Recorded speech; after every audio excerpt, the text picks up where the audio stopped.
آج پورا گھر کما رہا ہے، خرچہ پورا نہیں ہو رہا ہے۔ یہ راز میں آپ کو بتانے کے لیے جا رہا ہوں۔ اللہ نے ہمیں غریب نہیں بنایا، ہم اپنے چال سے غریب ہیں۔ یہ راز آپ کے سامنے رکھنے کے لیے جا رہا ہوں، بہت دھیان سے سنیے گا۔ روزی کی مثال ڈاکٹر کی دوائی کی طرح ہے۔ ڈاکٹر کسی کو دوا زیادہ دیتا ہے، کسی کو دوا کم دیتا ہے۔ کیا مطلب ہوا؟ جس کی بیماری تھوڑی سی دوائی میں ختم ہو جائے گی اس کو تھوڑی دوائی ملتی ہے، جس کی بیماری زیادہ دوائی میں ختم ہوگی اس کو زیادہ دوائی ملتی ہے۔ اسی طرح یہ روزی کسی کو زیادہ ملتی ہے، کسی کو کم ملتی ہے۔ دوسری بات کو یاد رکھیے، پورا گھر کما رہا ہے، خرچہ پورا نہیں ہو رہا ہے، مطلب یہ ہے کہ گھر سے برکت اڑ گئی ہے۔ برکت کیسے اڑ گئی؟ اللہ کا خوف اٹھ گیا، اللہ کا خوف اٹھنے کی وجہ سے برکت اٹھ گئی۔ پورا گھر مل کر کے کما رہا ہے، خرچہ پورا نہیں ہو رہا ہے۔ تیسری بات کو یاد رکھیے، آج یہ اعلان ہوتا ہے، آپ لائن بازار میں جائیے، وہاں اعلان ہوتا ہے بچے کم ہی اچھے، 2 بچے ہو جائیں آپریشن کرا لو۔ 1965 میں اعلان ہوا تھا آپریشن کرا لو، 70 تک آپریشن کرا لو، زیادہ بچے ہوں گے قحط آ جائے گا۔ 70 آیا اور چلا گیا، قحط نہیں آیا۔ اس کے بعد اعلان ہوا کہ 80 اور 90 تک اگر لوگوں نے آپریشن نہیں کرایا، بچے کو کم نہیں کیا تو غریب امیر کو کھا جائیں گے، بلکہ اور زیادہ خوشحالی آ گئی، اور زیادہ ترقی آ گئی۔ خاندانی نسبندی آپریشن کی بات کیوں آ رہی ہے؟ جس کو اللہ کے خزانے پر بھروسہ نہیں ہے، اپنی جیب پر بھروسہ ہے، وہی اپنی بیوی کا آپریشن کرا رہا ہے۔ جس کو اللہ کے خزانے پر بھروسہ ہے اس کو آپریشن کی کوئی ضرورت نہیں ہے۔ اللہ کے رسول کی خدمت میں ایک جوان آیا، گھر میں خرچہ کم ہے، کہا حج پر جاؤ اللہ خرچہ بڑھا دے گا۔ کہا خرچہ کم ہے، کہا نکاح کر لو، کہا نکاح کر لیا، خرچہ کم ہے، کہا دوسرا نکاح کر لو، تیسرا نکاح کر لو۔ آج آبادی بڑھے گی، مسئلہ آبادی سے نہیں ہے۔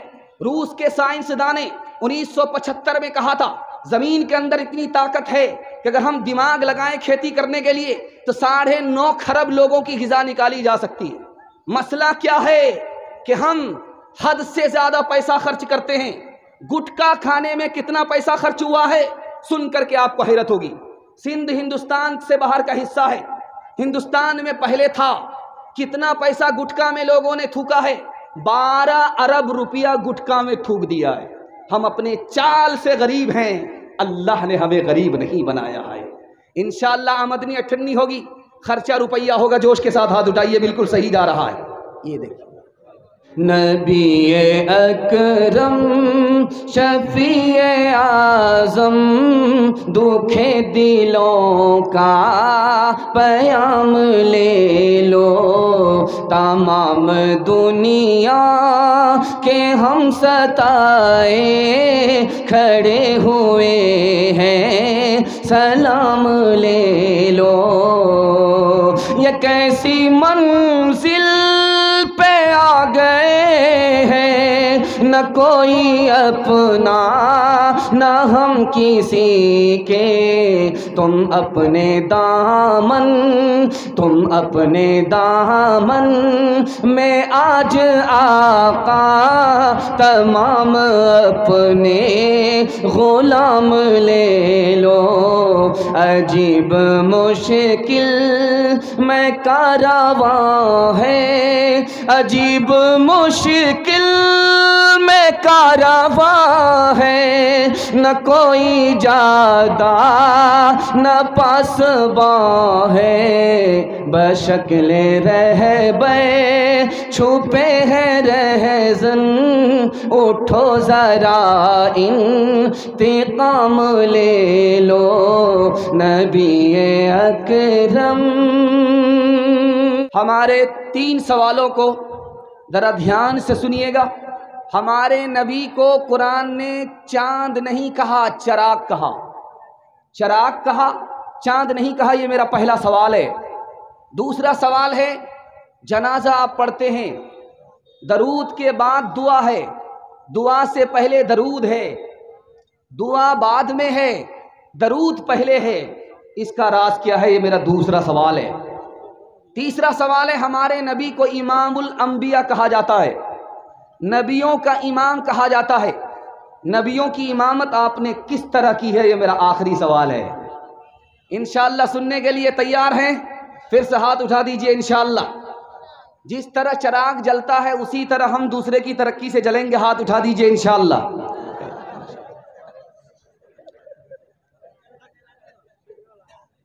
پہلا سوال تھا کہ ہمارے نبی کو چراغ کہا گیا ہے، چاند نہیں کہا گیا۔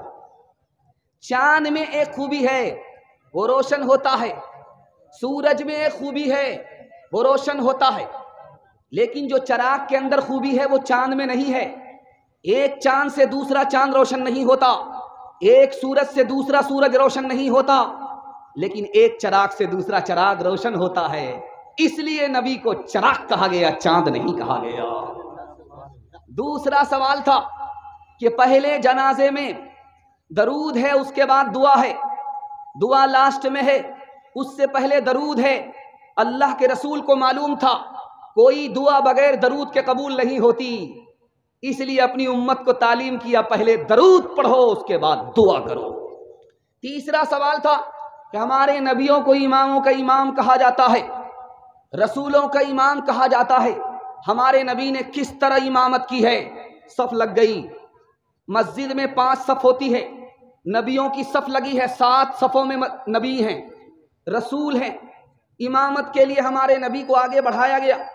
سب سے پیچھے جو کھڑے ہیں وہ حضرت ابراہیم کھڑے ہیں، دائیں جانب جو کھڑے ہیں حضرت اسماعیل کھڑے ہیں، بائیں جانب جو کھڑے ہیں حضرت اسحاق کھڑے ہیں اور حضرت موسیٰ کھڑے ہیں۔ اس شان سے ہمارے نبی نے امامت کی ہے، اس لیے ہمارے نبی کو نبیوں کا امام کہا جاتا ہے۔ امام کے پیچھے نقد نماز پڑھیں گے، ہاتھ اٹھا دیجئے انشاءاللہ۔